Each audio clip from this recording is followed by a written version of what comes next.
လူတော်တော်များများကအောင်မြင်မှုဆိုတာအောင်မြင်ခြင်းဒါမှမဟုတ်ပါရမီထူးခြင်းကြောင့်လို့ထင်တတ်ကြပါတယ်။ဒါမဲ့ကမ္ဘာပေါ်မှာအောင်မြင်ဆုံးဖြတ်ချက်တွေကိုချမှတ်ခဲ့တဲ့သူတွေရဲ့နောက်ွယ်မှာလူတိုင်းမသိတဲ့လျှို့ဝှက်စီးမြင်တွေရှိနေတယ်ဆိုတာသင်သိပါသလား။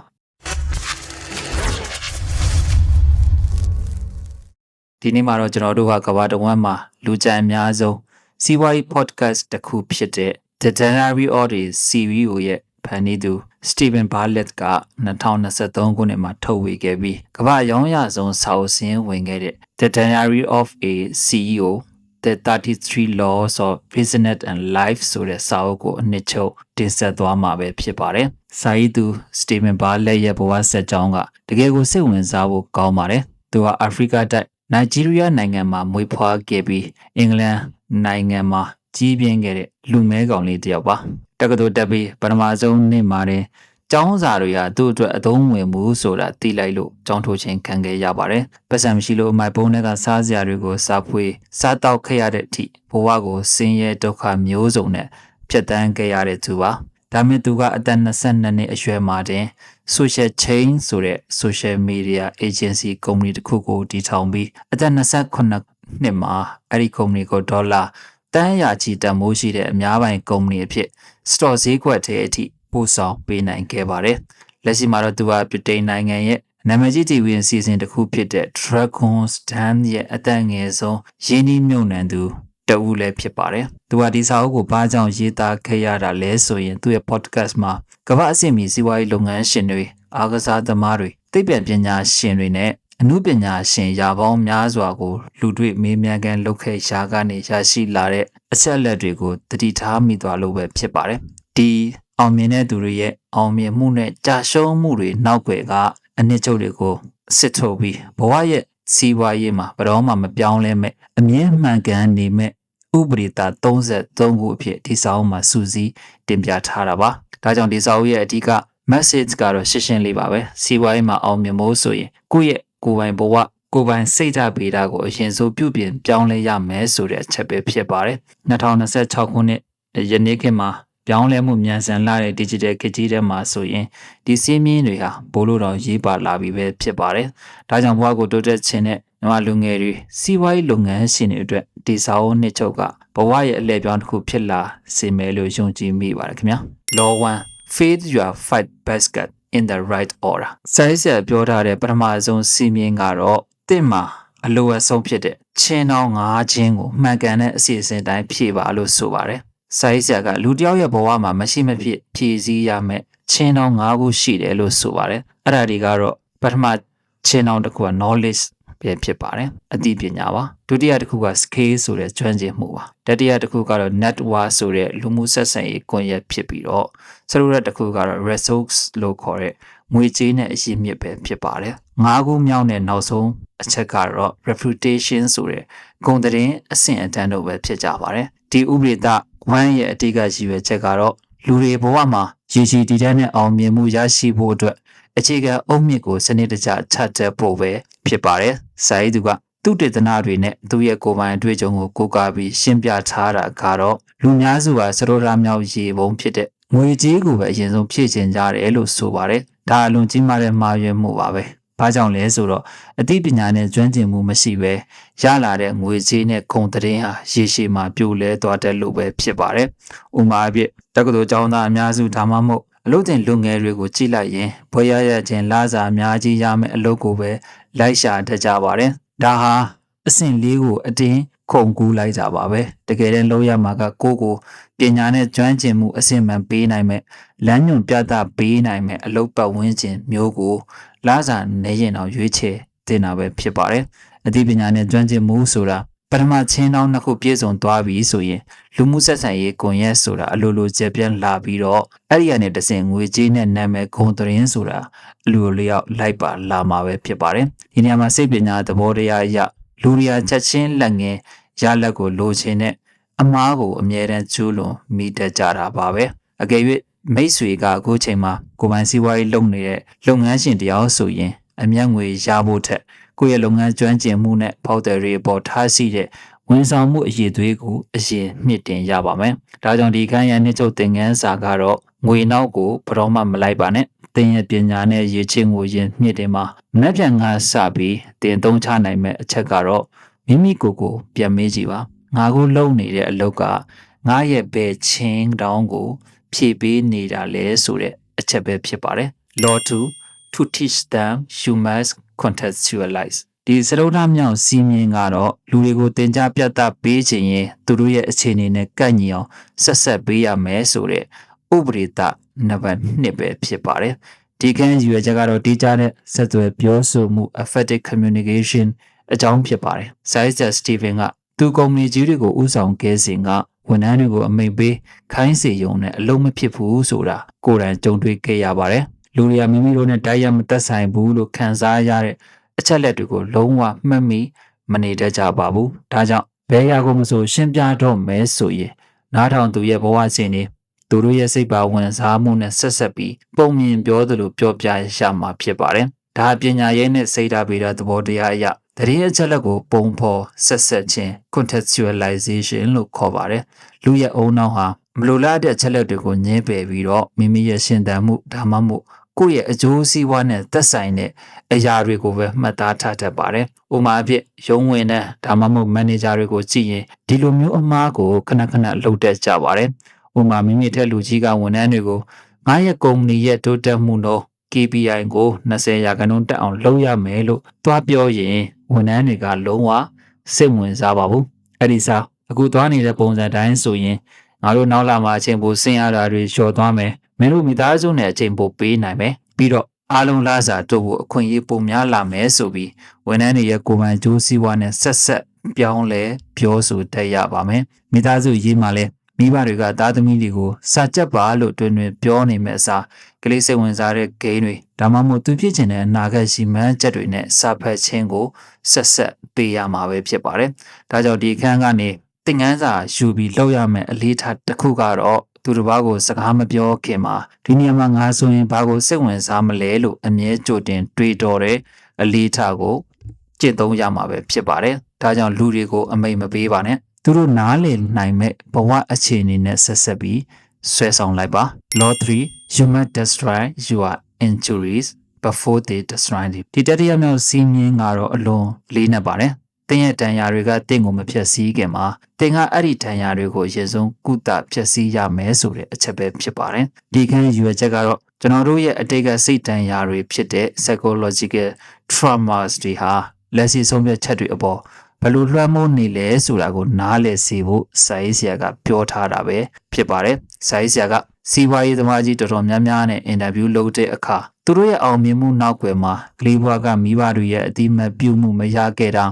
အနိုင်ကျင့်ခံခဲ့ရတာစတဲ့စိတ်တန်ရာတွေရှိနေတာကိုတွေ့ရှိခဲ့ရပါတယ်။အဲ့ဒီတန်ရာတွေကသူတို့ကိုစ조사ခြင်းစေဖြစ်ပေါ်စေတာမှတ်ပေမဲ့ရေရှည်မှာတော့အဲ့ဒီလူတွေကိုစိတ်ဖိစီးမှုကြောက်ရွံ့မှုနဲ့မပျော်ရွှင်မှုတွေစီဥတီသွားစေတတ်ပါတယ်။ဒါကြောင့်စိတ်ပညာအရလူတွေဟာကိုယ့်ရဲ့အတွင်းစိတ်ကအနာဂတ်ပေါ်ကြောက်ရွံ့မှုကိုဖုံးကွယ်ဖို့အတွက်အလုပ်တွေကိုအလွန်ကျွံလုပ်တတ်ကြပါတယ်။အဲ့ဒါကိုအကာအကွယ်ရန်နေရလို့ခေါ်တယ် defense mechanism လို့ခေါ်ပါတယ်။ကျွန်တော်မြန်မာလူဖွဲ့စည်းမှာလဲမိသားစုအတွင်း psychological သဘောတရားအရမိဘတွေရဲ့စိတ်ဖိအားမှုကြောင့်ဖြစ်စေငယ်စဉ်ကဆင်းရဲဒုက္ခခံခဲ့ရလို့ဖြစ်စေငါပတ်စံအများကြီးရှာနိုင်မှလူရဝင်မယ်ဆိုတဲ့စိတ်တန်ရာနဲ့အလုံးလုံးနေတဲ့လူငယ်တွေအများကြီးရှိနေကြပါတယ်အကျိုးဆက်အနေနဲ့ငွေတော့ရလာတယ်ဒါပေမဲ့အိမ်တော်ရေးတွေအဆင်မပြေတော့ဘူးจิตသူရေးစားနဲ့အဆင်မပြေတော့ဘူးဒါအပြင်စိတ်ကြယောဂ depression တွေဝင်လာတယ်ဒါဟာအတိတ်ကဒဏ်ရာကတင့်ကိုပြန်လဲဝါမျိုးလိုက်တာပဲဖြစ်ပါတယ်။ဒါကြောင့်ဒီအခန်းကပေးတဲ့သင်ခန်းစာကတော့ကိုယ့်ရဲ့အားနည်းချက်နဲ့အတိတ်ကနာကျင်မှုတွေကိုရိုးရိုးသားသားရင်ဆိုင်အတိမတ်ပြုဖို့ပဲဖြစ်ပါတယ်။အမှားကတော့အတိတ်ကဒဏ်ရာတွေကိုတွန်းလှန်မဖယ်ရှားပဲငါအဆင်ပြေပါတယ်ဆိုပြီးဟန်ဆောင်နေခြင်းပါပဲ။ဒါကြောင့်ချက်ချင်းလှုပ်ဆောင်ရမယ့်အချက်တစ်ခုကတော့တင့်ကိုအမြဲတမ်းဒေါသထွက်စေတဲ့ဒါမှမဟုတ်အမြဲတမ်းကြောက်ရွံ့နေစေတဲ့စိတ်ခံစားချက်ရဲ့မြေဖြားခံရာကိုရှာဖွေပြီးလက်ခံခွင့်လွှတ်လိုက်ဖို့ပဲဖြစ်ပါတယ်။ Law 4 Context is everything စရိုးသားမြောက်စီးမြင်ကတော့အခြေအနေနဲ့ပတ်ဝန်းကျင်ဆိုတဲ့ context ကသာအရာရာကိုဆုံးဖြတ်သွားတာဖြစ်တယ်ဆိုတဲ့ဥပဒေသားပဲဖြစ်ပါတယ်။ဇာတ်ဆရာစတီဗင်ကဒီခန်းမှာတန်မိုးဖြတ်ခြင်းရဲ့သဘောတရားကိုရှင်းပြထားပါတယ်။ဒ တူညီတဲ့အရာတစ်ခုဟာပတ်ဝန်းကျင်မတူညီရင်တန်ဖိုးလုံးဝကွဲပြားသွားတတ်ပါတယ်။စာရေးသူပေးတဲ့ဥပမာတစ်ခုကတော့ရေတန်ဖိုးတစ်ခုကကုံစုံဆိုင်မှာဝယ်ရင်200 300ပဲပေးရပေမဲ့ကျဲ9ပွင့်ဟိုတယ်ဒါမှမဟုတ်လေစိတ်ထဲမှာဆိုရင်တော့ထောင်ချီပြီးပေးရတတ်ပါတယ်။ရေရဲ့ရေသွေးကတော့အတူတူပါပဲ။ပြောင်းလဲသွားတာက contact ဆိုတဲ့ပတ်ဝန်းကျင်အခြေအနေသာဖြစ်ပါတယ်။ဒါကြောင့်ဒီလုပ်ငန်းခွင် psychological စီးမြင်ဟာဝန်ထမ်းတွေနဲ့စီးပွားရေးလုပ်ငန်းရှင်တွေအတွက်အလွန်အသုံးဝင်လှပါတယ်။အလုပ်စ조사ပြီးအရန်စ조사နေပေမဲ့ယာရုမတက်လာစာမတိုးတဲ့ဝန်ထမ်းတွေအများကြီးရှိပါတယ်။အမှားကတော့ကိုယ့်ရဲ့ရည်ချင်းကိုအတိမတ်မပြုတဲ့အခွင့်အလမ်းမရှိတဲ့ပတ်ဝန်းကျင်အမှားမှာအချိန်ဖြုံးနေမိကြပါပဲ။သင်ဟာဘယ်လောက်ပဲထူးချွန်တဲ့ပညာရှင်ဖြစ်နေပါစေ။ဤပညာကိုတန်ဖိုးမထားတဲ့ရှေးရိုးစွဲလုပ်ငန်းခွင်မှာဆိုရင်တင့်ရဲ့တန်ဖိုးက0ဖြစ်နေပါလိမ့်မယ်။စီးပွားရေးသမားတွေအနေနဲ့လည်းကိုယ့်ရဲ့ထုတ်ကုန်ကိုဘယ်နေရာမှာချပြရမလဲဆိုတာတေချာစဉ်းစားရပါမယ်။ဈေးကွက်နေရာအမှားမှာတွားရောက်ရင်ဘလောက်ကောင်းကောင်းအဖက်လောက်ခံရမှာမဟုတ်ပါဘူး။ဒါကြောင့်တင့်ရဲ့တန်ဖိုးကိုမြင့်ခြင်းရင်တင့်ကိုတင်ပြောင်းလဲရုံတွေမကပဲတင့်ကိုတန်ဖိုးထားမဲ့ပတ်ဝန်းကျင် context စီကိုရွှေ့ပြောင်းမှုလိုအပ်ပါတယ်။ဒါကြောင့်ဒီနေ့ကစပြီးတင့်ရဲ့အရေးချင်းကိုမှန်ကန်တဲ့နေရာမှာအသုံးချနေရလားဆိုတာပြန်လဲဆန်းစစ်ကြည့်ပါ။ Law 5 You must lean into visceral behavior ဒီ9ခုမြောက်ဖြစ်တဲ့ပြင်စမမြောက်စီးမြင်ကတော့ထူးခြားဆန်းပြတဲ့လူအပြုအမူတွေ visceral behavior ကိုနားလည်အောင်စူးစမ်းပြီးအသုံးချပါဆိုတဲ့အချက်ပဲဖြစ်ပါတယ်ဒီကန်းရည်ရွယ်ချက်ကတော့လူတွေရဲ့ဆုံးဖြတ်ချက်တွေဟာအမြဲတမ်းစင်ကျင်တုံတရားလို့ခေါ်တဲ့ logic ပေါ်မှာပဲအခြေမခံပဲစိတ်ခံစားချက်နဲ့အလိုလိုသိစိတ် intuition ပေါ်မှာပို့ပြီးအခြေခံနေဆိုတဲ့အချက်ကိုပြောပြဖို့ပဲဖြစ်ပါတယ်ဇာတိသူကကမ္ဘာကျော်စီးပွားရေးလုပ်ငန်းတွေရဲ့ဥပမာကိုဒီလိုပေးထားပါတယ်ပထမတစ်ခုကတော့ Revolut ဆိုတဲ့အချွေကုမ္ပဏီဟာကဏ္ဍဦးစံတက်မှုတွေလုပ်တုန်းကလူတွေကအရသာကိုလုံးဝမကြိုက်ကြပါဘူးဒါပေမဲ့ဘူးသေးသေးလေးနဲ့ဈေးကြီးကြီးရောင်းပြီးစွန့်ရစေတယ်ဆိုတဲ့အယူဆကိုထည့်သွင်းလိုက်တဲ့အခါမိတ်ဆွေတို့မြင်တဲ့အတိုင်းပဲကဘာကျော်သွားပါတယ်လူတွေကအရသာကြောင့်တောက်တာမဟုတ်ပဲအဲ့ဒီအချွေကပေးတဲ့ပုံရိပ်ကြောင့်တောက်ကြတာပဲဖြစ်ပါတယ်ဒါဟာရှေးရိုးစီးပွားရေး theory ကိုကျော်လွန်ပြီးအပြုအမူဆိုင်ရာစီးပွားရေးသိပ္ပံလို့ခေါ်တဲ့ behavioral economics ကိုဖော်ပြနေတာပဲဖြစ်ပါတယ်။ဒါကြောင့်အသေးစားစီးပွားရေးလုပ်ငန်းရှင်တွေအဓိကမှားတတ်တဲ့အချက်တွေကငါရဲ့ကုန်ပစ္စည်းကအရေးသေးကောင်းရင်လူဝယ်မှာပဲဆိုပြီးစင်ကျင်တုံတရားကင်းမဲ့စွာနဲ့ဒီတစ်ချက်တည်းပေါ်ပါပဲတွေးတော့တက်ကြတာပါ။တကယ်တမ်းကုန်ပစ္စည်းတစ်ခုအောင်မြင်ဖို့ဆိုရင်သုံးစွဲသူရဲ့စိတ်ပိုင်းဆိုင်ရာလိုအပ်ချက်ဂုဏ်သတင်းလိုလားချက်တွေကိုဖြည့်ဆည်းပေးရပါမယ်။ဥပမာအဖြစ်အဝတ်တဲ့အမှတ်တစိတ် brand တစ်ခုထောင်နေဆိုပါစို့အထည်သားကောင်းယုံနေမကပဲအဲ့ဒီအင်ကြီးကိုဝတ်လိုက်ရင်ခင်မီစမ်းသစ်တယ်လို့ခံစားရတဲ့မဲ့ content marketing မျိုးကိုဖန်တီးရပါမယ်။ဒါကြောင့်ဒီခန်းရဲ့နေချုပ်ကတော့လူတွေဘာကြောင့်စံပြတဲ့ဆုံးဖြတ်ချက်တွေချကြတယ်လဲဆိုတာကိုမိတ်ဆွေကလေ့လာကြည့်ပါ။ logic တဲ့စိတ်ခံစားချက် emotion ကိုဦးစားပေးပြီးတည့်ရဲ့ဝန်ဆောင်မှုကိုပုံဖော်ကြည့်လိုက်ပါ။ logic asks for 100% requestable outcomesဒီ6ခုမြောက်စီးမြင်ကတော့100% တိကျပြတ်သားပြီးတောင်းဆိုနိုင်တဲ့ရလဒ်တွေကိုပဲမျှော်လင့်မှတောင်းဆိုပါဆိုတဲ့ချက်ပဲဖြစ်ပါတယ်ဒီစီးမြင်ရဲ့ရည်ရွယ်ချက်ကတော့အဖွဲ့အစည်းတစ်ခုတွင်ဒါမှမဟုတ်လူအချင်းချင်းဆက်ဆံရေးမှာဝေဝါးမှုတွေကိုဖယ်ရှားပစ်ဖို့ပဲဖြစ်ပါတယ်ဇိုင်းဇာစတီဗင်ကသူ့ရဲ့လုပ်ငန်းအတွေ့အကြုံအရမန်နေဂျာအများစုဟာဝန်ထမ်းတွေကိုဒီ project ကိုတေချာလေးလုပ်ပေးပါဒါမှမဟုတ်လူမှုကွန်ရက်ပေါ်မှာလူသိများအောင်လုပ်ပါစသဖြင့်ဝေဝါးထွေပြတဲ့လမ်းညွှန်ချက်တွေပေးတတ်ကြပါတယ်ရလက်ကတော့ဝန်ထမ်းကလည်းဘာလို့ရမှန်းမသိအထက်လူကြီးကလည်းစိတ်တမ်းမကျဖြစ်နေတတ်ကြတာပါပဲဒါကြောင့်စာရေးသူကအကြံပြုထားတာကတော့ရလက်ကိုတိုင်းတာလို့ရတဲ့အရေးအတွက်အချိန်ကာလအတိအကျနဲ့တောင်းဆိုရမယ်လို့ဆိုပါတယ်ဒါအစီအမံခန့်ခွဲမှုပညာရက်က smart goal ဆိုတဲ့သဘောတရားနဲ့အတူတူပါပဲဥပမာပြလုပ်ငန်းခွင်တွေမှာအစည်းအဝေးလုပ်ပြီးရင်ဘာမှထူးမလာတာဒီအချက်တွေအကြောင်းမှာအစည်းအဝေးပြီးရင်ကဲအားလုံးစူးစမ်းကြမယ်လို့ဆိုပြီးပဲပြီးသွားတတ်ကြပါတယ်အဲဒီစားဝန်ထမ်းတယောက်ကလာမဲ့တောက်ကြနေ့ညနေ4 နာရီကိုနောက်ဆုံးထားပြီးဖောက်တဲ့အသင်း9ယောက်ရဲ့ဖုန်းနံပါတ်ကို existent format နဲ့တင်ပြရမယ်စတဲ့ 100% ရှင်းလင်းတဲ့တောင်းဝန်ပေးမှုကိုလှုပ်ဆောင်ရမှာဖြစ်ပါတယ်မိသားစုထဲမှာလည်းဇနီးမောင်နှံချင်းချင်းအရှင်ကျမကိုမဆိုင်ဘူးလို့ပြောနေမယ်စားတစ်ပတ်မှတရက်တော့ကျမတို့နှစ်ယောက်တည်းအပြင်ထွက်ပြီးညစာစားရအောင်လို့တိတိကျကျပြောဆိုခြင်းက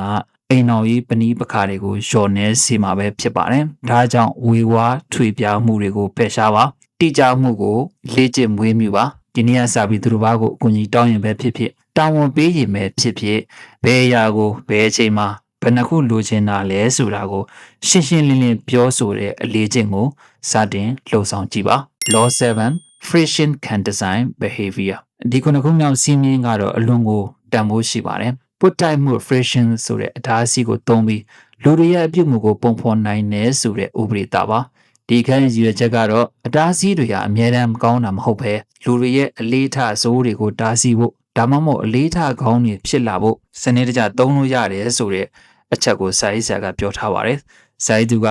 နည်းပညာကုမ္ပဏီတွေနဲ့အကြောင်းကိုဒီလိုပြောပါတယ်ဥပမာအဖြစ် Uber ဒါမှမဟုတ် Amazon တို့ဟာလူတွေပတ်စံလွယ်လွယ်ကူကူသုံးမိအောင်ချက်ချင်းငွေချေစနစ် one click ချက်တော့ကိုသုံးပြီးအခက်အခဲတွေကိုရှော့ချထားပါတယ်အပြန်အလှန်အားဖြင့်မကောင်းတဲ့အပြုအမူတွေကိုရှော့ချဖြစ်ရင်ဒါစီတွေကိုတိုးမြင့်ရမှာဖြစ်ပါတယ်ဒီ user ဟာ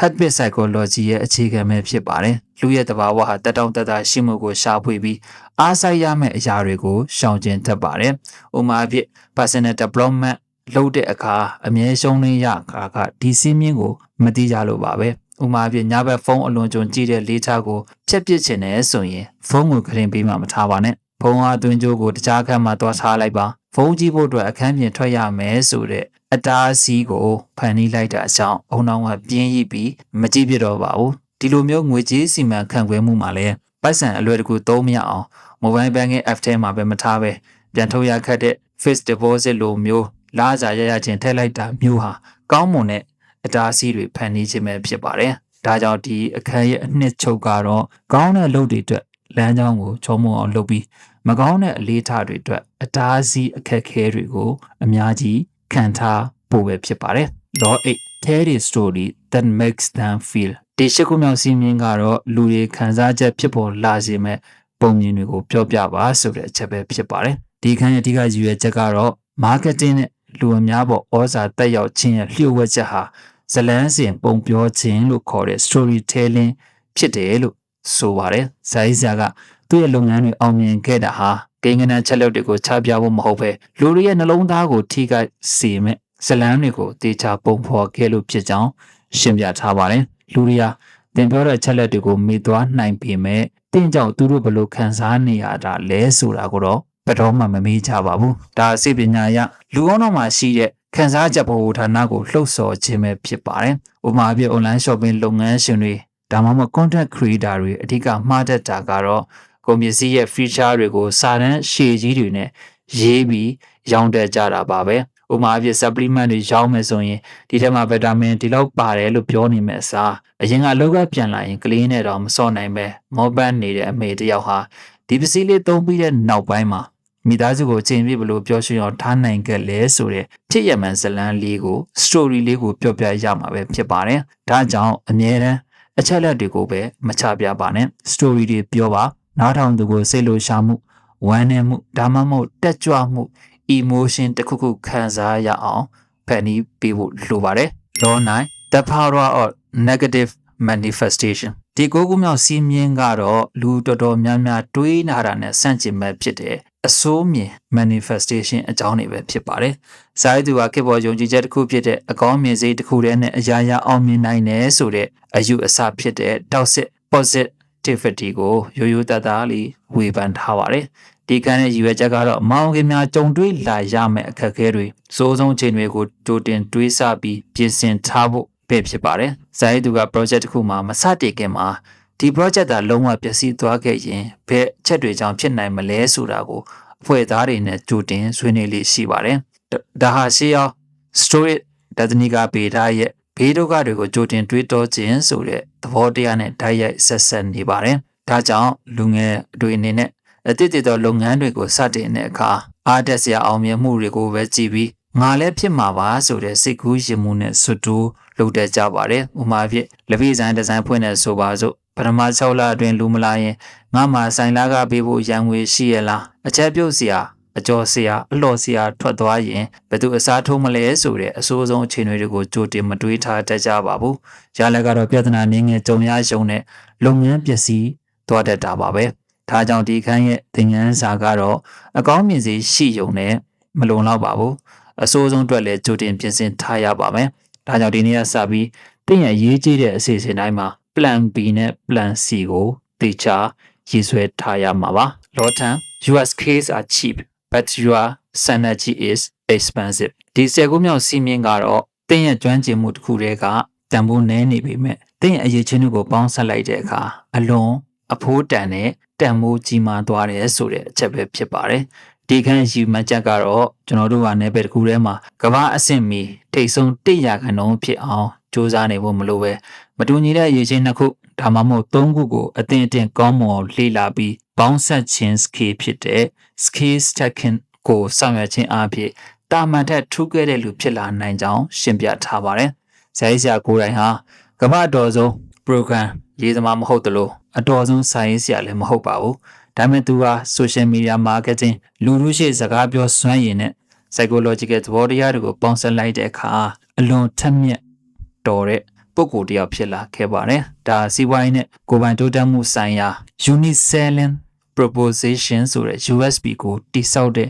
နီလန်းနဲ့လည်းဆင်တူပါတယ်။ဥမာပြတက္ကသိုလ်ကျောင်းသားတွေဒါမှမဟုတ်လှုပ်ရှားနေတဲ့လူငယ်တွေဟာဘွဲတစ်ခုတည်းဒါမှမဟုတ်ဘာသာစကားတစ်ခုတည်းကိုပဲဖိလုပ်တတ်ကြပါတယ်။အမှားကတော့အဲ့ဒီနယ်ပယ်မှာကိုတက်တော်တဲ့သူတွေအများကြီးရှိနေတာကိုသတိမပြုမိတာပါပဲ။ဥမာပြတင်ကအကောင့်နဲ့စင်းကိုင်တယောက်ဆိုရင်စင်းတွက်တဲ့ယုံနဲ့လာစာအများကြီးမရနိုင်ပါဘူး။ဒါပေမဲ့တင်ကစင်းနဲ့တွက်တဲ့အင်္ဂလိပ်စာစကားလည်းကောင်းကောင်းပြောနိုင်တယ်ပြီးတော့ data visualization ဆိုတဲ့အချက်လက်တွေကိုပုံဖော်ပြသခြင်းဤပညာကိုပါတက်မြောက်ထားမယ်ဆိုရင်တော့သင်ရဲ့စန္ဒာကြီးကတင့်ကိုလုပ်ငန်းခွင်မှာစားထိုးမရတဲ့သူဖြစ်လာစေမှာပါဒါကြောင့်ရည်ချင်းတစ်ခုတည်းမှာပဲ scale တစ်ခုတည်းမှာပဲရပ်မနေပါနဲ့မတူညီတဲ့ကျွမ်းကျင်မှုတွေကိုစုဆောင်းပြီးပေါင်းစပ်ပါဒီနေ့ကစပြီးသင်ရဲ့လက်ရှိအရေးအချင်းပြင်နောက်ထပ်ဘလို့ကျွမ်းကျင်မှုမျိုးသင်ယူရင်သင်ရဲ့စန္ဒာကြီးကပိုပြီးတိုးတက်လာမလဲဆိုတာကိုရှာဖွေကြည့်ပါ Law 11 The person who flips the most coins win ဒီစက်တစ်ခုမြောက်စီးမြင်ကတော့ဒီငါးပြားကိုအကျဉ်းရအများဆုံးမြောက်နေတဲ့သူကသာအနိုင်ရလိမ့်မယ်ဆိုတဲ့စီးမြင်ပဲဖြစ်ပါတယ်ဒီခန်းရဲ့နေချုပ်ကတော့အရေးအတွက်ကနေအရေးသေးကိုဖြစ်ပေါ်စေတဲ့ quantity leads to quality ဆိုတဲ့အချက်ပဲဖြစ်ပါတယ်ဇာရေးဆရာကလူများစုဟာပြီးဆုံးတဲ့စီစဉ်တစ်ခုရလာတဲ့အထိစောင့်ဆိုင်နေရင်အချိန်ကုန်သွားတတ်ကြတယ်လို့ဆိုပါတယ်တကယ်တမ်းအောင်မြင်တဲ့သူတွေကတော့အမှားများများနဲ့မြန်ဆန့်သက်ကြတဲ့သူတွေပါတင်ကားပြားကိုတစ်ချိန်ပဲမြောက်ရင်ခေါင်းချဖို့အခွင့်အရေး90ပဲရှိပေမဲ့အချိန်တရာမြောက်ရင်တော့ခေါင်းချမဲ့အချိန်အရေးအတွက်ပိုများလာမှာအသေးချပါပဲဒါအသိပ္ပံနည်းကျစမ်းသပ်မှုသဘောတရားဖြစ်တဲ့ probability theory ပေါ်မှာအခြေခံထားတာပဲဖြစ်ပါတယ်ဒါကြောင့်လူငယ်များစုဟာအလုပ်တစ်ခုဒါမှမဟုတ် content တစ်ခုတိစောက်ဖို့ကြံစီနေတဲ့အခါငါမှာကင်မရာကောင်းကောင်းမရှိသေးလို့အိုင်ဒီယာကမပြည့်စုံသေးလို့ဆိုပြီးအချိန်ဆွဲနေတတ်ကြပါတယ်ဒါပြည့်စုံခြင်းကိုရှာဖွေလုံးနဲ့အမှား perfectionism ကြောင့်ဖြစ်ပါတယ်လက်တွေ့မှာတော့ပထမဆုံးဗီဒီယိုတွေပထမဆုံး project တွေဟာညံ့နေမှာကသဘာဝပါပဲအရေးကြီးတာကအချိန်ရများစမ်းသပ်ကြည့်ဖို့ပါ TikTok ဗီဒီယိုတစ်လောက်ကိုတစ်ခုပဲတင်တဲ့သူနဲ့တစ်ရက်ကိုတစ်ခုတင်တဲ့သူမှာအချိန်ရများလုပ်တဲ့သူကအလုပ်ဖြစ်ပြီးတော့ဘယ်ဟာကလုံးမဖြစ်ဘူးလဲဆိုတာကိုမြန်တင်ယူသွားနိုင်မှာပဲဖြစ်ပါတယ်ဒါကြောင့်လက်ရှိမှာစဉ်းစားနေရကိုရက်ပြီးလက်တွေ့လှုပ်ကြည့်လိုက်ပါကြာရှုံးမှုဆိုတာအချိန်ကြီးမြောက်ခြင်းနဲ့ဘေးထွက်ဆိုးကျိုးတစ်ခုများသာဖြစ်ပါတယ်ဒါကြောင့်ဒီနေ့ပဲသင်ရဲ့စီစဉ်ကိုအကြမ်းတင်နဲ့စတင်လိုက်ဖို့အကြံပြုပါရစေခင်ဗျာ Law 12 You must choose your obsession ဒီစနခုမြောက်စီမင်းကတော့မင်းရဲ့ဆွဲလန်းရွတ်သွမှုကိုမင်းကိုယ်တိုင်ရွေးချယ်ရမယ်ဆိုတဲ့အချက်ပဲဖြစ်ပါတယ်ဒီခန်းရဲ့ရွေးချက်ကတော့ကြီးမားတဲ့အောင်မြင်မှုဆိုတာတာမန်စ조사ယုံတာမန် motivation လုံးနဲ့မရနိုင်ပဲမိမိလုပ်ငန်းပေါ်ပြင်းပြတဲ့ဆွဲလန်းရွတ်သွမှု obsession ရှိမှသာရနိုင်တာကိုရှင်းပြဖို့ဖြစ်ပါတယ်ဇိုင်းသူကပြောပါတယ်လူတွေက work life balance ဆိုတဲ့အလုံးနဲ့ဘဝမျှတမှုအကြောင်းပြောလို့ရှိကြပြီမဲ့ကဘာကြီးကိုပြောင်းလဲခဲ့တဲ့သူတွေဟာအစာပိုင်းမှာသူတို့အလုပ်ပေါ်ယူမှုဆွဲလန်းခဲ့ကြတဲ့သူတွေကြီးပါပဲဒါပေမဲ့ရေးကြီးတာကတော့အဲ့ဒီယူသွမှုဟာသူတစ်ပါးစီကကူးဆက်လာတာမဟုတ်ပဲမိမိရဲ့အတွင်းစိတ်ဆန္ဒအစစ်အမှန်ဖြစ်ဖို့လိုအပ်ပါတယ်ဒါ psychology သဘောတရားအရintrinsic motivation ရဲ့သဘောတရားပဲဖြစ်ပါတယ်။ဒါကြောင့်လူငယ်တွေကြုံနေရတဲ့အမှားကတော့သူတစ်ပါးအောင်မြင်တာကိုကြည့်ပြီးလိုက်ပြီးယူသွတက်ကြတာပါ။ဥပမာဖြင့်သူများတွေ crypto ထဲမှာပတ်စံရနေလို့သူများတွေစားတော့ဆိုင်လို့အောင်မြင်လို့ဆိုပြီးဒါမှမဟုတ်သူများတွေ YouTuber လို့အောင်မြင်နေလို့ဆိုပြီးကိုယ်တိုင်လည်းအဲ့အလုပ်ကိုလိုက်လို့တက်ကြပါတယ်။ဒါပေမဲ့ကိုယ်တိုင် ဝိုင်းငါမပါတဲ့အတွက်အခက်အခဲကြုံလာတဲ့အခါ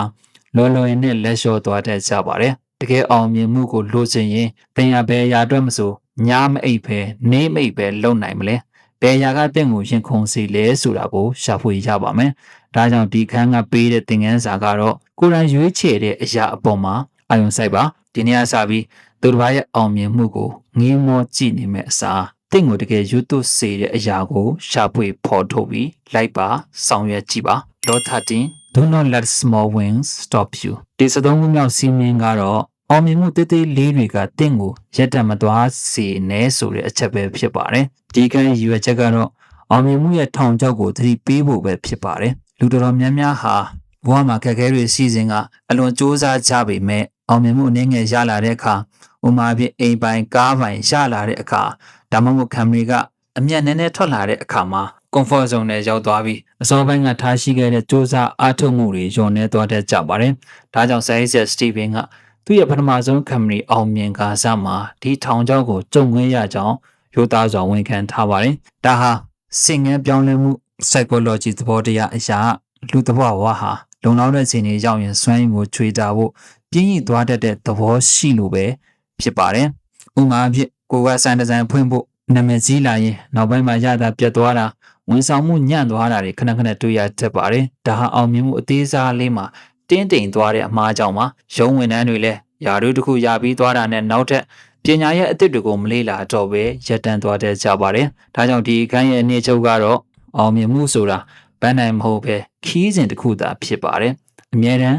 စာလောင်နေရမှာပါဒါကြောင့်ဒီနေ့ကစပြီးတင်အောင်မြင်မှုတစ်ခုရထားတယ်ဆိုရင်တော့ငါရဲ့နောက်ထပ်စိန်ခေါ်မှုကဘာလဲဆိုပြီးကိုတွန်းအားပေးနေဖို့လိုပါတယ် Law 14 You must outlearn everything else ဒီ14ခုမြောက်စီမင်းကတော့တင်အားကြားသူတွေပုံမှုမြန်ဆန်စွာတင်ယူနိုင်စွမ်းရှိရမယ်ဆိုတဲ့ဥပဒေသားပဲဖြစ်ပါတယ်ဒီခန့်ရွယ်ချက်ကတော့ခေတ်ကာလပြောင်းလဲမှုမြန်ဆန်တဲ့ယနေ့ခေတ်ကြီးထဲမှာအသိပညာရဲ့တက်တန်းကုန်ဆုံးရဆိုတဲ့ half life for knowledge ဟာအရန်တူတောင်းလာတာကိုသတိပြုမိစေဖို့ဖြစ်ပါတယ်။ဇာတိဆရာကကုမ္ပဏီတစ်ခုရဲ့တိုးတက်မှုနှုန်းဟာအဲ့ဒီကုမ္ပဏီရဲ့ခေါင်းဆောင်နဲ့ဝန်ထမ်းတွေရဲ့တင်ယူမှုနှုန်းထက်ဘယ်တော့မှမကျော်လွန်နိုင်ပါဘူး။ဒါကြောင့်တင်ရလုပ်ငန်းခွင်မှာပဲဖြစ်စေစီးပွားရေးမှာပဲဖြစ်စေ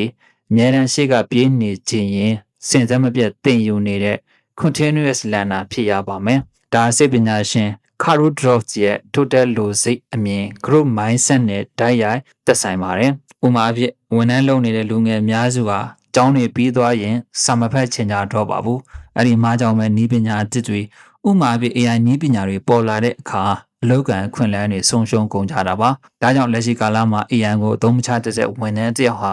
AI ကိုကျွမ်းကျင်စွာသုံးတတ်တဲ့လူတစ်ယောက်ရဲ့ကြော့တက်ခြင်းကိုခံရမှာအသေးချပါပဲ။ဒါကြောင့်လုပ်ငန်းရှင်တွေအနေနဲ့လည်းဈေးကွက်ရဲ့ခေတ်ရည်စည်းကြောင်းကိုအမြဲမလိလာရှင်ခင်းနောက်ကြပြီးကြံခဲ့မှာဖြစ်ပါတယ်။ဒါကြောင့်နေချင်းစာဖတ်ခြင်းတမိုးရှိတဲ့ podcast တွေနားထောင်ခြင်းဒါမှမဟုတ် skill တစ်ခုကိုမြင့်တင်နိုင်မဲ့သင်တန်းတက်ခြင်းအလေးထားကိုမွေးမြူပါသင်ယူမှုကိုရပ်တန့်လိုက်တာဟာရှုံးနိမ့်ခြင်းရဲ့အစပဲဖြစ်ပါတယ် Law 15 Leverage the power of community ဒီ15ခုမြောက်စီမင်းကတော့လူတို့အတိုင်းဝိုင်းဆိုတဲ့ community ရဲ့စွမ်းအားကိုအသုံးချပါဆိုတဲ့အချက်ပဲဖြစ်ပါတယ်ဒီခန်းရည်ရွယ်ချက်ကတော့ကွန်ပျူတာတစ်ခုကိုရောင်းချရုံတွေမကပဲသုံးစွဲသူတွေအချင်းချင်းချိတ်ဆက်မိစေမဲ့အတိုင်းဝိုင်းတစ်ခုတိဆောက်ခြင်းရဲ့အကျိုးကျေးဇူးကိုထောက်ပြပေးထားတာဖြစ်ပါတယ်။ဇိုင်းသူကတာမန် customer ဆိုတာတင့်တက်ဈေးသက်သာတဲ့သူပေါ်လာရင်ပြောင်းသွားမှာဖြစ်ပေမဲ့ community member တွေကတော့တင်းရဲ့အမှတ်တစိတ်အပေါ်မှာတစ္ဆာရှိနေမှာပဲဖြစ်ပါတယ်။ဒါစိတ်လူမှုစိတ်ပညာအရာအုပ်စုဝင်အဖြစ်ခံစားခြင်းဆိုတဲ့ sense of belonging ဆိုတဲ့လူသားတွေရဲ့အခြေခံလိုအပ်ချက်ကိုဖြည့်ဆည်းပေးခြင်းပဲဖြစ်ပါတယ်။ဥပမာပြသေးစားလုပ်ငန်းရှင်တွေမှားတတ်တာကတော့လူတွေကိုပစ္စည်းပဲအတင်းရောင်းမှုစူးစမ်းနေတာပါ။အဲဒီစားကိုရဲ့လုပ်ငန်းပတ်ဝန်းကျင်မှာအတိုင်းဝိုင်းလေးတွေဖန်တီးထားခြင်းပါတယ်။ဥပမာပြလာကုန်ပစ္စည်းရောင်းချတဲ့သူတယောက်ဟာကုန်ပစ္စည်းကြော်ညာရုံတင်မဟုတ်ဘဲအသားရည်ထိမ့်သိမ်းပြီးမျှဝေတဲ့ခရီးတစ်ခုခြောင်ပြီးအချင်းချင်းကြံ့ကြံ့ပေးနိုင်တဲ့နေရာတစ်ခုဖန်တီးပေးခြင်းအပြင်ခိုင်မာတဲ့ဖောက်တဲ့ဒုကိုရရှိစေနိုင်ပါတယ်။ဒါကြောင့်လူတွေကိုရောင်းဖို့ပဲမစင်စားပါနဲ့သူတို့ကိုစူးစီးပေးဖို့စဉ်းစားပါဒီနေ့ကစပြီးတင့်ရဲ့ customer တွေနဲ့ပုံပုံနီးခဲ့တဲ့ဆက်ဆံရေးရအောင်ဘယ်လို community မျိုးဖန်တီးပေးနိုင်မလဲဆိုတာကိုတွေးတောကြည့်ပါ Law 16 but times are the best time for distraction ဒီ16ခုမြောက်စီမင်းကတော့ခက်ခဲတဲ့အခြေအနေတွေဟာအပြောင်းလဲကြီးတွေဖန်တီးဖို့အကောင်းဆုံးအခြေအနေတွေဖြစ်တယ်ဆိုတဲ့ဥပဒေသားပါပဲဒီခန်းရဲ့ရည်ရွယ်ချက်ကတော့စီးပွားရေးပြက်ကတ်တွေဒါမှမဟုတ်အကြက်တဲတွေဟာကြောက်စရာဖြစ်ပေမဲ့အဲ့ဒီချိန်မှာစီယိုဆွဲကုမ္ပဏီကြီးတွေအားနဲ့သွားတယ်လို့သစ္စာလူငယ်တွေအတွက်ဈေးကွက်ကိုသိမ်းပိုက်ဖို့အခွင့်ကောင်းဖြစ်တယ်ဆိုတဲ့အချက်ပဲဖြစ်ပါတယ်။ဇာယီသူကသမိုင်းတစ်လျှောက်ကမ္ဘာကျော်ကုမ္ပဏီကြီးတွေဖြစ်တဲ့ Albert Uva Fawcett တွေဟာ2008ခုနှစ်စီးပွားရေးပြက်ကတ်ကြီးတဲ့မှာမွေးဖွားလာတာကိုထောက်ပြပေးထားပါတယ်။ဒါစီးပွားရေးသဘောတရားအရဖန်တီးမှုရှိသောဖြစ်စည်းခြင်းဆိုတဲ့ creative distraction လို့ခေါ်ပါတယ်။လက်ရှိချိန်ဒီမျိုးမှာစီးပွားရေးကိုလောက်ရကန်ရတာခက်ခဲတယ်ဆိုပြီးစိတ်ပြတ်နေတဲ့လူငယ်တွေလုပ်ငန်းရှင်တွေအများကြီးရှိနေတတ်ပါတယ်။အမှားကတော့အချိန်တွေစိုးတာကိုပဲပြစ်တင်ပြီးဘာမှမလုပ်ပဲထိုင်နေခြင်းပါပဲ။တကယ်လက်တွေ့မှာတော့ခက်ခဲတဲ့ချိန်မှာလူတွေရဲ့လိုအပ်ချက်အသစ်တွေဖြစ်တဲ့ကုန်စည်နှုန်းကြီးမြင့်မှုကိုကျော်လွှားနိုင်မဲ့ချွေတာရေးဝန်ဆောင်မှုတွေအိမ်ရောက်ပို့ဆောင်ရေးစနစ်တွေပေါ်လာတတ်ပါတယ်။အဲ့ဒီလိုအပ်ချက်ကိုမြင်အောင်ကြည့်ပြီးဖြည့်ရှင်းပေးနိုင်ရင်ဒါဟာတင့်အတွက်အကြီးမားဆုံးအခွင့်အရေးဖြစ်လာမှာပါ။ဒါကြောင့်အခက်အခဲအကျက်တဲကိုအခွင့်အလမ်းဖြစ်ပြောင်းလဲကြည့်ပါ။ပြဿနာတွေရှိနေတဲ့နေရာမှာဖြည့်ရှင်းချက်ကိုရှာဖွေဖို့လိုအပ်ပါတယ်။ Law 70 Sweating the small stuff matters ဒီ18ခုမြောက်စီမင်းကတော့တင်းငယ်တဲ့ချက်လက်အသေးစိတ်လေးတွေအပေါ်မှာအာယုံစိုက်အားစိုက်ဆုပ်ခြင်းကတကယ်ကိုရေးကြီးတယ်ဆိုတဲ့အချက်ပဲဖြစ်ပါတယ်ဒီခန်းရဲ့ရည်ရွယ်ချက်ကတော့ပြီးဆိုလွယ်မလုံးတတ်တဲ့အလေးထားကိုဖြောက်ဖြက်ဖြစ်ဖို့ပဲဖြစ်ပါတယ်စာရေးဆရာကကြီးမားတဲ့အရေးသွေးကွာခြားချက်ဆိုတာတင်းငယ်တဲ့ချက်လက်လေးတွေအများကြီးပေါင်းဆက်ရာကနေလာတယ်လို့ဆိုပါတယ်စာရေးသူကသူ့ရဲ့ရုံခန်းအပြင်ဆင် website ရဲ့စာလုံးဖောက်နေကအစpodcast ရဲ့အတန်အရေးသွေးအထိအသေးစိတ်ကိုဦးစားပေးပြီးလောက်ကင်လေးရှိပါတယ်။ဒါဟာဗြိတိန်စပိန်စီအဖွဲ့ကိုကမ္ဘာချန်ပီယံဖြစ်အောင်လုပ်ပေးခဲ့တဲ့ Dave Brailsford ရဲ့တင်းငယ်သောတိုးတက်မှုများစုစည်းခြင်း theory ဆိုတဲ့ aggregation of marginal gains နဲ့ကိုက်ညီပါတယ်။အရာတိုင်းကို100%စီမြင့်တင်လိုက်ရင်စုစုပေါင်းရလဒ်ကအစမတန်ကြီးမားသွားတတ်ပါတယ်။ဒါကြောင့်လူငယ်တွေစီးပွားရေးလုပ်တဲ့အခါရပါတယ်ဒီလောက်ဆိုဖြစ်ပါတယ်ဆိုတဲ့တော်ရုံတန်ရုံဖြစ်ကြတဲ့ဆန်းစိတ်ဓာတ်နဲ့လှုပ်လေရှိတတ်ကြပါတယ်ဒါအလွန်ကြီးမားတဲ့အမှားတစ်ခုပါဥမာပြစားသောက်ဆိုင်ဒီဇိုင်းမှာအစားအသောက်ကောင်းယုံတွေမကပဲဝန်ထမ်းတွေရဲ့နှုတ်ဆက်ပုံသုံးဆွဲတဲ့တီရှူးတွေရဲ့အရည်အသွေးဆိုင်တွင်ဖွင့်ထားတဲ့တခြင်းတန်းစတဲ့သေးငယ်တဲ့အချက်လက်လေးတွေဟာပေါက်တယ်ကိုပြန်လာခြင်းအောင်ဆွဲဆောင်တာပဲဖြစ်ပါတယ်ဒါကြောင့်တင်ရဲ့လုပ်ငန်းမှာသေးစိတ်ကိုပြုဆိုင်ပါပြီးဆိုလေလှုပ်ခြင်းကိုရှောင်ကျဉ်ပါဒါကြောင့်ဒီနေ့ကစပြီးတဲ့အလုံးမှာလူမမြင်နိုင်ဘူးလို့ထင်ရတဲ့သေးငယ်လက်အချက်လက်တွေကိုတိကျဂယူးဆိုင်ပြီးပြုပြင်ကြည့်ပါ Law 18 Never compromise your reputation ဒီဆက်ချက်ကိုမျိုးစီမင်းကတော့အလွန်တန်မိုးရှိတဲ့စီမင်းတစ်ခုပဲဖြစ်ပါတယ်။တင်းရဲ့ဂုဏ်သတင်းယုံကြည်စိတ်ချရမှု reputation ကိုဘရောမှာအလျှော့တင်းမလုပ်ပါနဲ့ဆိုတဲ့အချက်ပါပဲ။ဒီခန်းရည်ရွယ်ချက်ကတော့ရေတိုကျိုးမြတ်အတွက်ရေယုံကြည်မှုကိုမဖြတ်စည်းမိဖို့တတိပေးခြင်းပဲဖြစ်ပါတယ်။စာရေးသူကWarren Buffett ရဲ့စကားကိုဒီလိုကိုးကားထားပါတယ်။ဂုဏ်သတင်းတစ်ခုတည်ဆောက်ဖို့နှစ်ပေါင်း20ကြာပေမဲ့အဲ့ဒါကိုဖျက်ဆီးဖို့ဆိုရင်9မိနစ်ပဲလိုတယ်ဆိုတဲ့စကားပဲဖြစ်ပါတယ်။တင်ရပထမဆုံးချင်းတောင်း9ခုအကြောင်းကိုပြောခဲ့တော့ကနောက်ဆုံးချင်းတောင်းဖြစ်တဲ့ reputation ကိုထိခိုက်အောင်လှုပ်လိုက်ရင်ကျန်တဲ့ချင်းတောင်းတွေပါလိုပျက်စီးသွားမှာပဲဖြစ်ပါတယ်။ဒါဟာ game theory ရဲ့သဘောတရားအရရေရှည်ပူးပေါင်းဆောင်ရွက်မှုမှာယုံကြည်မှုကသာအဓိကအရင်းအဖြစ်တယ်ဆိုတာကိုသက်သေပြနေတာပါဒါကြောင့်လူဖွဲ့စည်းမှာရေလိုငွေကြေးအမြတ်အစွန်းအတွက်ဖောက်တယ်တွေကိုလိမ်ညာတာဂတိမတီးတာအရင်သွေးမပြည့်မီတဲ့ပစ္စည်းတွေကိုကောင်းတယ်ဆိုပြီးရောင်းတာတွေခဏခဏတွေ့ရတတ်ပါတယ်အထူးသဖြင့် online shopping တွေမှာငွေလွှဲပြီးပစ္စည်းပို့တာနောက်ကျတာမျိုးတွေပါဒါရေတိုမှာပတ်စံရခြင်းရပါလိမ့်မယ်ဒါပေမဲ့ရေရှည်မှာတော့အဲ့ဒီလူရဲ့စီးပွားရေးလုပ်ငန်းဟာလုံးဝပျက်စီးသွားမှာဖြစ်ပါတယ်။ဒါကြောင့်ဒီအခန်းရဲ့အနှစ်ချုပ်သင်ခန်းစာကတော့ယူသားမှုကအကောင်းဆုံး marketing ပဲဖြစ်ပါတယ်။ဒါကြောင့်ခရီးပေးရင်တီအောင်လုပ်ပါ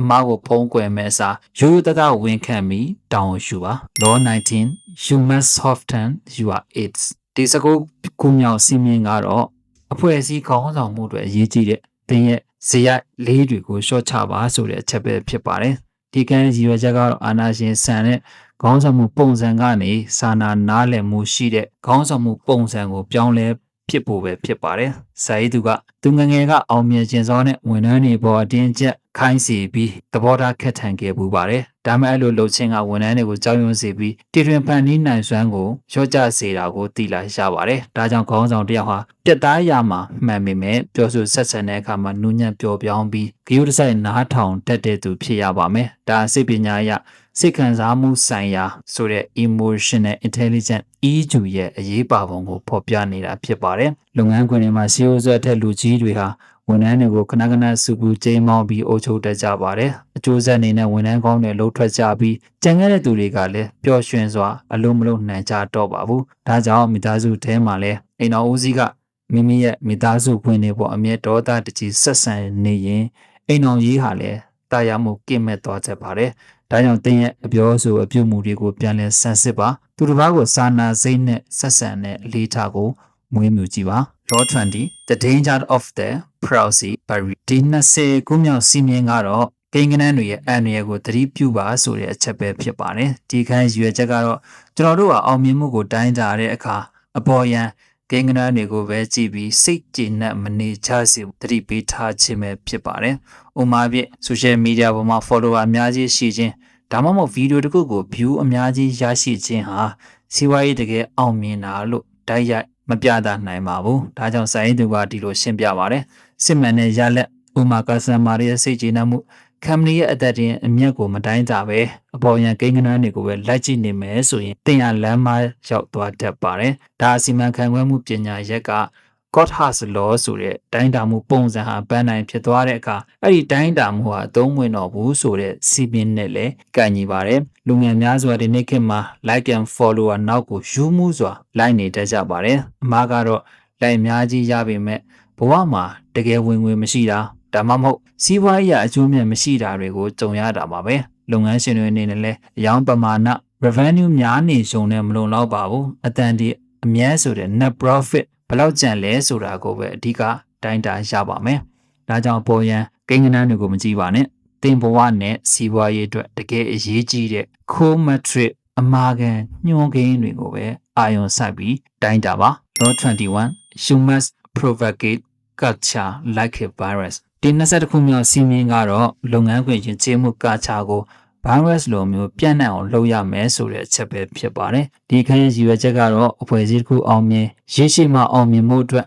စီကံစနစ်တကျရှိတဲ့စာအုပ်တွေချက်ဘုံတံမိုးထားမှုနဲ့ယဉ်ကျေးမှုကာချာကပို့ပြီးအစွမ်းထက်ကြောင်းရှင်းပြထားပါတယ်။ဇာတိစာကခေါင်းဆောင်တစ်ယောက်ဟာဝန်ထမ်းတိုင်းကိုလိုက်ကြည့်နေလို့မရပါဘူး။ဒါမဲ့ကုမ္ပဏီမှာကောင်းမွန်တဲ့ကာချာဥမာပြမုံတရားကိုရဲရဲပြောခြင်းအမှန်တရားကိုရဲရဲပြောခြင်းအချင်းချင်းကူညီခြင်းစတာတွေကိုvirus လို့ပြန့်နှံ့အောင်လှုပ်ထားနိုင်ရှင်ဝန်ထမ်းတွေကဘယ်သူမှမမြင်ကြရမှာတော့မှန်ကန်တဲ့ဆုံးဖြတ်ချက်တွေကိုကိုယ်တိုင်ချမှတ်သွားကြမှာပဲဖြစ်ပါတယ်။ဒါလူမှုဗေဒအရအုပ်စုတွင်စံနှုန်းတွေဖြစ်တဲ့ social norms ရဲ့လွှမ်းမိုးမှုကိုအသုံးချခြင်းပဲဖြစ်ပါတယ်။ကမ္ဘာတော်တော်များများမှာဝန်ထမ်းတွေကိုစီကံတွေတန်ငွေတွေနဲ့ပဲထိန်းချုပ်ဖို့ကြိုးစားကြပါတယ်။အကျိုးဆက်ကတော့ဝန်ထမ်းတွေရထက်လူကြီးရှိတင်မဲ့လုပ်ပြပြီးကိုယ်ရမှာပြင်းနေတတ်ကြတာပါ။အဲဒီစားလုပ်ငန်းရှင်တွေအနေနဲ့ဝန်ထမ်းတွေချင်းချင်းလေးစားတဲ့ဒီတွင်ဖန်တီးမှုကိုအားပေးတဲ့ပတ်ဝန်းကျင်ကာချာကိုစံပြအနေနဲ့အရင်ဆုံးသတ်မှတ်ပြရပါမယ်။ဒါကြောင့်ဒီခန်းရနေချုပ်ကတော့ကာချာကို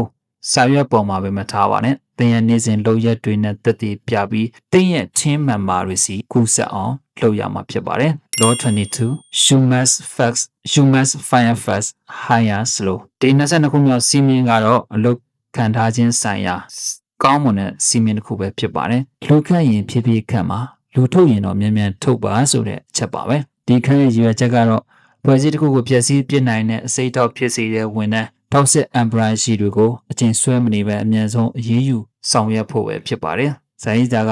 အရေးချင်းဘလောက်ပဲတော်တော်ဇေယိုက်ဆိုးပြီးအသင်းအဖွဲ့စိတ်ဓာတ်မရှိတဲ့သူတွေဟာကုမ္ပဏီတစ်ခုလုံးရဲ့လုပ်ငန်းစွမ်းဆောင်ရည်ကိုကြာဆင်းစေပါတယ်ဒါကြောင့်ဝန်ထမ်းခန့်တဲ့အခါဇေယိုက်နဲ့တမိုးထားမှုကိုတေချာစစ်စစ်ပြီးမှခန့်ရမှာဖြစ်ပြီးအစိတ်တောက်ဖြစ်စေတဲ့သူတွေကိုတွေ့ရင်တော့ချက်ချင်းပြက်ပြက်သားသားလမ်းခွဲရပါမယ်ဒါဟာစိတ်ဓာတ်ပေဓာတ်သဘောတရားအရပုတ်နေတဲ့ပန်းသီးတစ်လုံးဟာပန်းသီးတစ်ချင်းလုံးကိုပုတ်စေတယ်ဆိုတဲ့ theory နဲ့ဆက်ဆက်လျက်ရှိပါတယ်ဒါကြောင့်အသေးစားနဲ့လက်ဆက်စီးပွားရေးလုပ်ငန်းရှင်တွေမှာလူအားနာတတ်တဲ့ စိတ်ကြောင့်အလုံးမလုံးပဲဒါမှမဟုတ်ကုမ္ပဏီပေါ်မကောင်းပြောနေတဲ့ဝန်ထမ်းတွေကိုမထုတ်ပဲဒီတိုင်းထားတဲ့ကြပါတယ်ဒါဟာကြံတဲ့အလိုစ조사တဲ့ဝန်ထမ်းတွေကိုမတရားရာကြပါတယ်မိသားစုဒါမှမဟုတ်တငယ်ချင်းမိတ်ဆွေအတိုင်းဝိုင်းမှာလည်းတင့်ရဲ့ဘဝကိုအမြဲတမ်း toxic ဖြစ်စေတဲ့သူတွေကိုမြန်မြန်ဖယ်ထုတ်တတ်ဖို့စ조사ရပါမယ်ဒါကြောင့်အာဏာမှုကိုဘေးဖယ်ပါအသိအဖွဲ့ရဲ့ရေရှည်ကြိုးစည်းဝါးကိုကြည့်ပြီးပြတ်သားတဲ့ဆုံးဖြတ်ချက်ကိုချမှတ်ပါ Law 23 Lean into data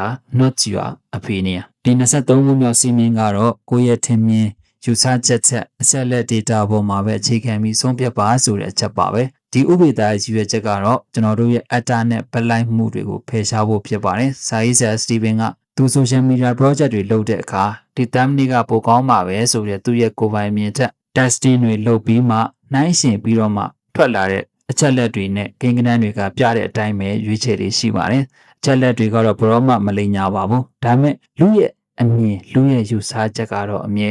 ပလိုက်မှုတွေရှိတတ်ပါတယ်ဒါအသေးပန်နေကြဆုံးဖြတ်ချက်ချခြင်း data driven decision making ရဲ့သဘောတရားပဲဖြစ်ပါတယ်လူဝင်ရှင်တော်တော်များများဟာငါကတော့ဒီပစ္စည်းကိုကြိုက်တယ်ဒါကြောင့်လူတွေလည်းကြိုက်မှာပဲဆိုပြီးကိုယ်ကြိုက်နေတဲ့ပစ္စည်းတွေကိုအများကြီးမှာယူပြီးစိုင်ဖွင့်တတ်ကြပါတယ်အကျိုးဆက်ကတော့ပစ္စည်းတွေကိုယ်စီမှာပုံနေပြီးအရှုံးပေါ်တော့တာပါပဲအမားကတော့ဈေးဘက်ကိုချက်လက်နဲ့မလိလာတာပါဒီနေ့ကမှ Facebook social media tool တွေကိုသုံးပြီးလူတွေဘာတွေတကယ်ရှာဖွေနေလဲဘာကိုကြည့်နေလဲဆိုတဲ့အချက်လက်တွေကိုသေချာကြည့်ရှုဆုံးဖြတ်သင့်ပါတယ်ဒါကြောင့်သင်ရဲ့အတ္တကိုလျှော့ပါ data တွေကိုစကားပြောခွင့်ပေးလိုက်ပါ Law 24 turn your product into the religion ဒီ24ခုမြောက်စီမင်းကတော့သင်ရဲ့ထုတ်ကုန်တွေကိုကိုယ်ွယ်ယုံကြည်မှုတစ်ခုလို့ဖြစ်အောင်ဖန်တီးပါဆိုတဲ့အချက်ပါပဲဒီခန်းရဲ့ရည်ရွယ်ချက်ကတော့တာမန်ကုန်ပစ္စည်းအရောင်းဝယ်အဆင့်ကနေသုံးစွဲသူတွေကအစွဲလန်းကြီးစွာတစ္ဆာရှိလာတဲ့အဆင့်အထိမြင့်တင်မှုဖြစ်ပါတယ်။ဇာရေးဆရာကကမ္ဘာကျော် Apple ဒါမှမဟုတ် Tesla တို့ရဲ့ဥပမာကိုပေးထားပါတယ်။ဒီကမ္ဘာတွေရဲ့ဖောက်သည်တွေဟာပစ္စည်းဝယ်ရုံနဲ့မကပဲအဲ့ဒီအမှတ်တစိရဲ့အယူအဆအတွေးခေါ်တွေကိုပါတက်ဝင်ယုံကြည်ကြတာဖြစ်ပါတယ်။ဒါစိတ်ပညာအရလူတွေရဲ့အုပ်စုလိုက်မိသူမျိုးပါဖြစ်ကြောင်းသတ်မှတ်မှု social norm ကိုဒါမှမဟုတ် social identity ကိုလှုပ်ဆော်ခြင်းဖြစ်ပါတယ်။မြန်မာနိုင်ငံမှာလည်းအောင်မြင်တဲ့ brand တွေဖြစ်စေရင်ကိုထုတ်ကုန်ရဲ့နောက်ွယ်မှာခိုင်မာတဲ့ရည်ရွယ်ချက်နဲ့အတွေးခေါ်ရှိရပါမယ်။ဥပမာအဖြစ်အထည်အလေးအမှတ်တစေတစ်ခုလုပ်ရင်အင်ကြီးရောင်းရုံတွေမကပဲမြမရိုးရာရင်ချင်းမှုကိုခင်မီအောင်ဖော်ဆောင်ခြင်းဆိုတဲ့အတွေးခေါ်မျိုးကိုထည့်သွင်းပြီးအဲ့ဒီ user ကိုသဘောကျတဲ့လူငယ်တွေရဲ့အမှားကန်အတိုင်းဝိုင်း community ကိုတည်ဆောက်ရမှာဖြစ်ပါတယ်။ဒါကြောင့်ပစ္စည်းပဲမရောပါနဲ့သင်ရဲ့ယုံကြည်ချက်နဲ့စံနှုန်းတွေကိုချပြပြီးလူတွေကိုဆွဲဆောင်ပါ .25 Work hard play harder is a lie ဒီ25ခုမြောက်စီမင်းကတော့ကျွန်တော်တို့နေ့စဉ်ကြားနေရတဲ့ Work hard play harder ဆိုတဲ့အလုပ်လဲစူးစမ်းလုပ် relax လုပ်လေလဲကောင်းကောင်းအနားယူပါဆိုတာဟာအလိညာတစ်ခုပဲဆိုတဲ့ဥပဒေသားပဲဖြစ်ပါတယ်ဒီခန်းရွေချက်ကတော့ပင်မနှွမ်းနယ်ခြင်းရဲ့အန္တရာယ်ကိုသတိပေးဖို့ဖြစ်ပါတယ်။ဇာတ်သူကအလုပ်တွေကိုလွန်ကျွံလုပ်ပြီးညဘက်မှာလည်းပါတီတွေသွားတာတောက်စားမိုးရစ်တာတွေနဲ့ဗန်းဖြစ်ဖို့စ조사ခြင်းဟာခန္ဓာကိုယ်ရဲ့စိတ်ဓာတ်ကိုနှစ်ဆပို့ပြီးတော့ပင်ပန်းစေပါတယ်။တကယ်တမ်းလိုအပ်တာကတော့စစ်မှန်တဲ့အနားယူခြင်းဆိုတဲ့ true recovery ပဲဖြစ်ပါတယ်။ခန္ဓာကိုယ်နဲ့အုံနောက်ပြန်လဲအားပြေဖို့အတွက်ကောင်းမွန်စွာအိပ်ဆက်ခြင်းတရားထိုင်ခြင်းဒါမှမဟုတ်သဘာဝပတ်ဝန်းကျင်နဲ့အချိန်ကုန်ဆုံးခြင်းတို့လိုအပ်တာဖြစ်ပါတယ်။ဒါက physiology သဘောတရားအရလူရဲ့အာရုံကြောစနစ်ကိုပြန်လည်ထိန်းညှိခြင်း nervous system regulation နဲ့ဆက်ဆက်လျက်ရှိပါတယ်။ဥပမာအဖြစ်ကုမ္ပဏီဝန်ထမ်းတော်တော်များများဟာတောက်ကြနေတီလုပ်တွေပြီးလုပ်ပြီးစနေတနင်္ဂနွေမှာမိုးလင်းမောက်ခင်းစော့တာတောက်စားတာတွေလုပ်တတ်ကြပါတယ်။ကြိုးစားနေတဲ့တနင်္လာနေ့ရောက်လာတဲ့အခါအင်အားကုန်ခန်းပြီးစိတ်သက်ကြနေတဲ့ Monday blues ကိုခံစားရတာပါပဲ။ဒါအနားယူခြင်းဒါမှမဟုတ်ခန္ဓာကိုယ်ကိုညှင်းပန်းနှိပ်စက်ခြင်းပဲဖြစ်ပါတယ်။ဒီခန်းရဲ့သင်ခန်းစာကတော့အနားယူခြင်းကိုလှုပ်တစ်ခုလိုပဲအလေးနဲ့ထားပါ။ဒါကြောင့်ဒီနေ့စပြီးအိပ်ဆက်ခြင်းကိုတိချာတိုးတက်ပြီးတော့ထိန်းသိမ်းကြည့်ပါ။ Law 26 Leverage the power on inaction ဒီ26ခုမြောက်စီမင်းကတော့ဘာမှမလုပ်ဘဲနေခြင်းရဲ့စွမ်းအားကိုအသုံးချပါဆိုတာပဲဖြစ်ပါတယ်။ဒီခန်းရည်ရွယ်ချက်ကတော့အမြဲတမ်းလှုပ်ရှုပ်နေခြင်းဟာထိရောက်မှုဆိုတဲ့ productivity မဟုတ်ဘူးဆိုတာကိုနားလည်ဖို့ဖြစ်ပါတယ်။ဇာတ်သူကတခါတရံမှာအကောင်းဆုံးဆုံးဖြတ်ချက်တွေဒီတွင်စမ်းသစ်တဲ့ idea တွေဟာကျွန်တော်တို့ဘာမှမလုပ်ပဲငြိမ်ငြိမ်လေးထိုင်နေတဲ့အချိန်ဒါမှမဟုတ်လမ်းလျှောက်နေတဲ့အချိန်တွေမှာထွက်ပေါ်လာတတ်ပါတယ်။အုံနောက်ကိုအမြဲတမ်းဖိအားပေးမထားပဲလွတ်လပ်ခွင့်ပေးထားဖို့လိုအပ်ပါတယ်။ဒါဟာ neuroscience သဘောတရားအရ default mode network လို့ခေါ်တဲ့အုံနောက်ကဘာမှအာရုံစိုက်မထားတဲ့အချိန်မှာဒီ ဒီတွင်ဖန်တီးမှုစွမ်းရည်ပုံမူအလုပ်လုပ်တယ်ဆိုတဲ့သဘောတရားပဲဖြစ်ပါတယ်လူငယ်တွေကအားတဲ့ချိန်တိုင်းဖုန်းကိုချက်ချင်းကောက်ကန်ပြီး social media ကြည့်တာ TikTok တွေကြည့်တာ Facebook တွေပို့တာလုပ်လို့ရှိတတ်ကြပါတယ်။ဟိုနောက်ကိုလုံးဝအနားမပြီးတဲ့ကြီးမားတဲ့အမှားပဲဖြစ်ပါတယ်။ရလန်ကတော့စိတ်ကူးတစ်တွေထွက်မလာတော့တာပါပဲ။စီးပွားရေးသမားတွေအနေနဲ့လည်းနေတဲ့လုပ်ကိစ္စတွေနဲ့ပဲအချိန်ပြပြများမနေပဲတစ်ပတ်မှတရက်လောက်တော့ဘာမှမလုပ်ဘဲမာပြူအမြောက်ပြန်လဲတွေးတော့ဖို့အချိန်သီးသန့်ဖယ်ထားသင့်ပါတယ်။ဒါအမြဲတမ်းအလုံးရှုပ်မနေပါနဲ့ညီသက်ချင်းရဲ့စွမ်းကိုခံစားပါဆိုတဲ့အချက်ပဲဖြစ်ပါတယ်။ဒါကြောင့်နေ့စဉ်မိနစ်20ခန့်ဖုံးပိတ်ပြီးငြိမ်ငြိမ်လေးနေတတ်တဲ့အလေးကျင့်ကိုစတင်ဝေမျှကြည့်ပါ။ Law 27 I've said that you are wrong to get closer to the truth ဒီ29ခုမြောက်စီးမြင်ကတော့အမှန်တရားနဲ့ပုံမှုနီးစပ်ဖို့အတွက်ကိုမားနေတာကိုလက်ခံပါဆိုတဲ့အချက်ပဲဖြစ်ပါတယ်။ဒီခန်းရည်ရွယ်ချက်ကတော့အတ္တကိုလွှတ်ချခြင်းဆိုတဲ့အချက်ပါပဲ။ဇာတိတက်ကလူများစုဟာကိုချမှတ်ထားတဲ့ user တစ်ခုမှာပြင်းကြောင်းတက်တွေတွေ့နေရှင်တော့ကိုယ့်ရဲ့အတ္တကြောင့်အတင်းညင်းဆိုတတ်ကြပါတယ်။ဒါအောင်မြင်မှုကိုတားဆီးနေတဲ့အကြီးမားဆုံးအဟန့်တားတစ်ခုပါ။တကယ်ပညာရှိတွေကတော့ငါမှားသွားပြီလို့အမြဲတမ်းဆန်းဆန်းဝန်ခံပြီးမှန်ကန်တဲ့အချက်လက်အသစ်တွေကိုလက်ခံကလမ်းကြောင်းပြောင်းလဲတတ်ကြသူတွေဖြစ်ပါတယ်။ဒါစိတ်ပညာအရ confirmation bias လို့ခေါ်တဲ့ဂုဏ်ယူကြည်တာကိုပဲအမှန်လို့ထင်တဲ့စိတ်ကိုကြော်လွှားခြင်းပဲဖြစ်ပါတယ်။ဥပ္ပစီမှာတက်ကြီးတဲ့သူတွေဒါမှမဟုတ်လုပ်ငန်းရှင်ကြီးတွေဟာငရွယ်တဲ့ဝန်ထမ်းတွေသားသမီးတွေကကိုယ့်တက်ပုံမှန်နေတာကိုတွေ့ရင်တော့ငါစားကပုံငံတယ်ဆိုပြီးအတင်းဖိနှိပ်တက်ကြပါတယ်။ဒီမားတွေကြောင့်ပဲလုပ်ငန်းတွေကင်းတော့ကြပြီးပျက်စီးကုန်ကြတာပါ။တင်ရတက္ကသိုလ်ကျောင်းသားပဲဖြစ်ဖြစ်လုပ်ငန်းရှင်ပဲဖြစ်ဖြစ်ကိုမားရင်မှားကြောင်းရဲရဲဝံ့ဝံ့ဝန်ခံပြီးပြုပြင်တတ်တဲ့အလေးထားရှိရပါမယ်။ဒါကြောင့်အမြဲတမ်းအနိုင်ရဖို့မကြိုးစားပါနဲ့အမှန်တရားကိုရှာဖွေပါ။ Law 28 Never go to bed angry ဒီ28ခုမြောက်စီမင်းကတော့ဒေါသစိတ်နဲ့ဘရောမှအိပ်ရမဝင်ပါနဲ့ဆိုတဲ့စီမင်းပဲဖြစ်ပါတယ်။ဒီကံရွယ်ချက်ကတော့လူမှုဆက်ဆံရေးနဲ့စိတ်ပညာကျန်းမာရေးရဲ့အခြေခံကိုဖော်ပြဖို့ပဲဖြစ်ပါတယ်။ဇာတိသူကသူ့ရဲ့အခြေရေးအိမ်တော်ရေးအတွေ့အကြုံကိုမျှဝေပေးထားပါတယ်။အလုပ်ခွင်မှာပဲဖြစ်ဖြစ်မိသားစုတွေမှာပဲဖြစ်ဖြစ်ပဏိပကတစ်ခုခုဖြစ်လာရင်အချိန်ဆွဲမထားပဲအဲ့ဒီမှာတွင်ရှင်းလင်းအောင်ပြောဆိုဖြည့်ရှင်းရပါမယ်။ဒေါသစိတ်မကျေနပ်စိတ်တွေကိုရင်ထဲမှာအောင်ထားပြီးအိတ်ဆက်လိုက်ရင်အဲ့ဒီစိတ်ဟာမြင့်တွယ်သွားပြီးရေရှည်မှာဆက်ဆံရေးကိုလုံးဝပျက်စီးစေပါတယ်။ဒါကြောင့်မိသားစုတွေထဲမှာစိတ်ဆိုးရင်စကားမပြောဘဲနေတတ်တဲ့အလေးထားဇိုးတွေကိုရှောင်ရှားရပါမယ်။ဒီချက်ကအလွန်အန္တရာယ်များပါတယ်။လင်မယားချင်းစိတ်ဆိုးပြီးမျက်နှာလွှဲအိတ်တာတကယ်ချင်းစကားမပြောဘဲနေတာတွေဟာပြဿနာကိုပိုပြီးကြီးထွားစေပါတယ်။ပြဿနာရှိရင်ညမေးခင်မှာငါတို့ခဏလောက်စကားပြောရအောင်ဆိုပြီးပုံမှန်လင်းလင်းတိုင်ပင်ဆွေးနွေးရပါမယ်။ဒါကြောင့်စိတ်ကောက်တာရန်ညှိုးဖွဲ့တာတွေကိုရက်တံမှာမကျေနပ်မှုတွေကိုချက်ချင်းရှင်းလင်းပါ။ Law 29 You must audit your site ဒီ29ခုမြောက်စီးမင်းကတော့အလွန်ရေးကြီးတဲ့တင်ရမိတ်ဆွေအတိုင်းဝိုင်း site ကိုတိချရွေးချယ်ပါဆိုတဲ့အချက်ပါပဲ။ဒီခိုင်းရွယ်ချက်ကတော့Jim Rohn ရဲ့ကဘာကျော်စကားဖြစ်တဲ့တင်ရတဲ့အချိန်အများစုကုံဆုံးလေးရှိတဲ့လူ9ယောက်ရဲ့ပြန်မြခြင်းဖြစ်တယ်ဆိုတဲ့အချက်ကိုလက်တွေ့သက်သေပြဖို့ပဲဖြစ်ပါတယ်။ဇာတိသူကတင်ရပတ်ဝန်းကျင်မှာရှိတဲ့သူတွေဟာတင်ရစွမ်းအင်ကိုစုပ်ယူနေတဲ့သူတွေလားဒါမှမဟုတ်တင်ကိုတွန်းအားပေးနေတဲ့သူတွေလားဆိုတာကိုစစ်ဆေးတတ်ရပါမယ်။မကောင်းတဲ့အတိုင်းဝိုင်းမှာနေရင်တင်ရဘလောက်ပဲတော်အလိုလိုကြာဆင်းသွားမှာပါ။ဒါဟာ psychology သဘောတရားအရာ social contagion ဆိုတဲ့ theory နဲ့သက်ဆိုင်ပါတယ်လူငယ်တော်တော်များများဟာအချိန်ဖြုံးနဲ့အတင်းပြောတဲ့အပျော်ပါးပဲမှတ်တဲ့တငယ်ချင်းတွေကြားထဲမှာ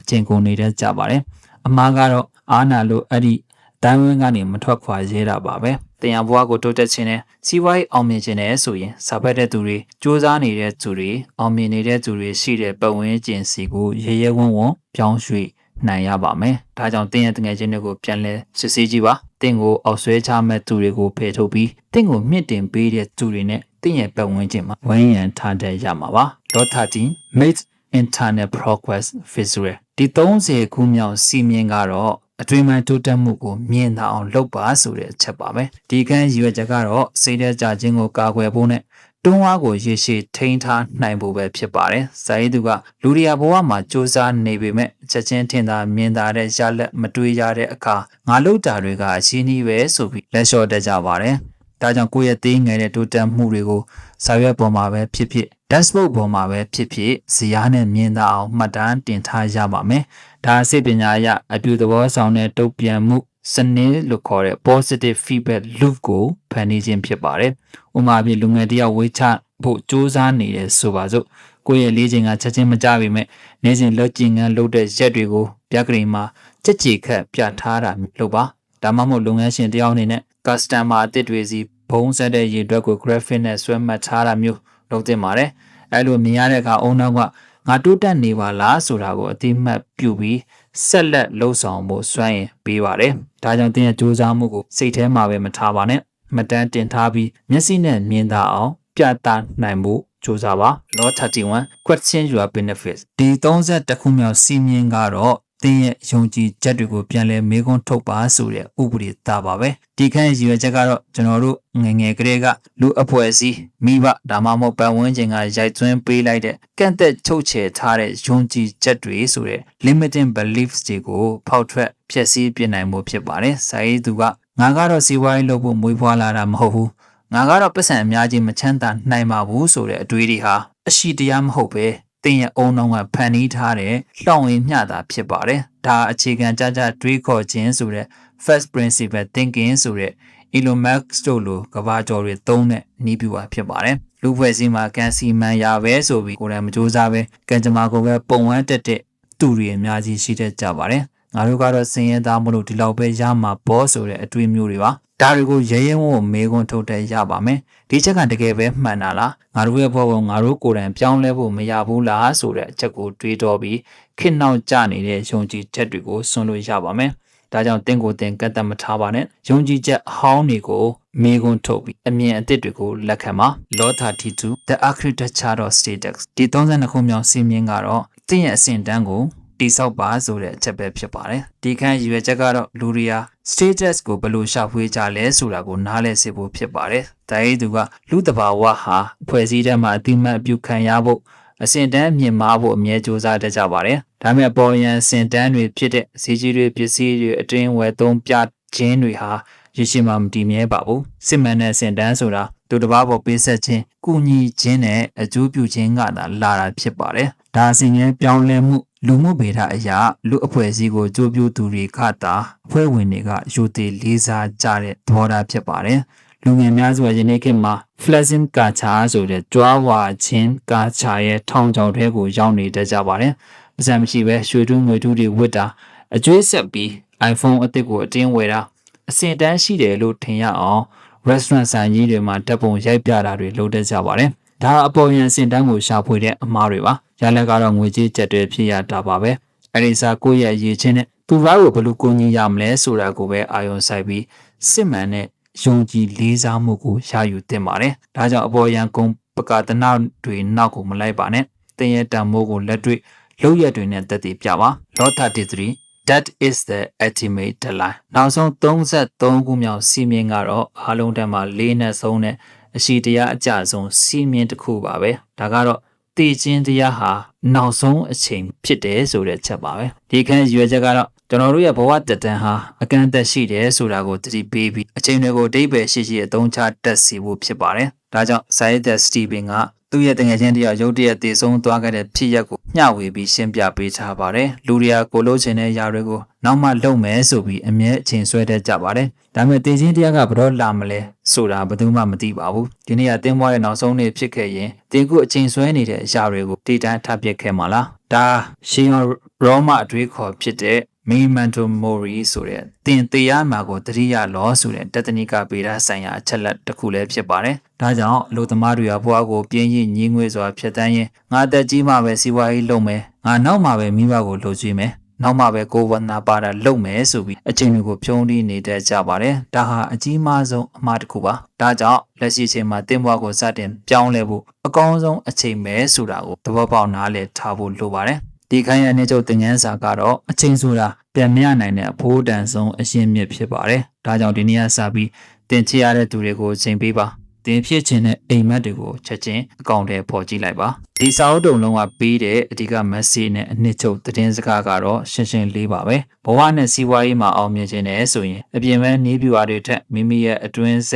တ်ကြဗေဒနဲ့ပတ်ဝန်းကျင်ဖန်တီးမှုစင်စက်မပြတ်သင်ယူမှုနဲ့ယုံကြည်စိတ်ချရတဲ့ဂုဏ်သတင်းတွေကိုမှန်ကန်တဲ့အစီအစဉ်တိုင်းတိစောက်သွားဖို့ပဲဖြစ်ပါတယ်။ဒါကြောင့်ဒီနေ့စပြီးတင့်အနေနဲ့ချက်ချင်းလှုပ်ဆောင်ရမယ်လက်တွေ့ကြတဲ့အချက်၃ချက်ရှိပါတယ်။ပထမဆုံးတစ်ချက်ကတော့တင့်ရဲ့ ချင်းတောင်း9ခုကိုပြန်လည်စစ်ဆေးပြီးအသိပညာနဲ့ကျွမ်းကျင်မှုကိုအရင်ဖြည့်ပါဒုတိယတစ်ချက်အနေနဲ့သင်ပတ်ဝန်းကျင်ကမိတ်ဆွေ9ယောက်ကိုတေချာဆန်းစစ်ပြီး toxic ဖြစ်တဲ့သူတွေကိုဖယ်ထုတ်ကြည့်ပါတတိယချက်အနေနဲ့ပြီးစုံတဲ့ခြင်းကိုစောင့်နေပဲသင်ရဲ့ဒင်းငါပြားတွေကိုကုချက်ချင်းစတင်မြှောက်ကြည့်လိုက်ပါဒါမှမဟုတ်လက်တွေလှုပ်ဆောင်ကြည့်ပါဒါကြောင့်အဆုံးသတ်အနေနဲ့ပြောချင်တာကတော့ဘဝဆိုတာစာအုပ်တုပ်ဖတ်လိုက်ရုံဗီဒီယိုတစ်ခုကြည့်လိုက်ရုံနဲ့ချက်ချင်းပြောင်းလဲသွားတာမဟုတ်ပါဘူးလက်တွေကြာကြာသုံးကြတဲ့အရွေလေးတွေကသာတင်ရဘွားကိုအစစ်မှန်ပြောင်းလဲပေးနိုင်မှာဖြစ်ပါတယ်ဒါကြောင့်တေခြင်းတရားဆိုတာအစွန်းဆုံးသောတက်လိုင်းဖြစ်ပြီးအဲ့ဒီချင်းကိုမြောက်ခင်တင်ရဘွားရဲ့ CEO အဖြစ်မှန်ကန်တဲ့စီးမင်းတွေနဲ့အကောင်းဆုံးမောင်းနှင်သွားဖို့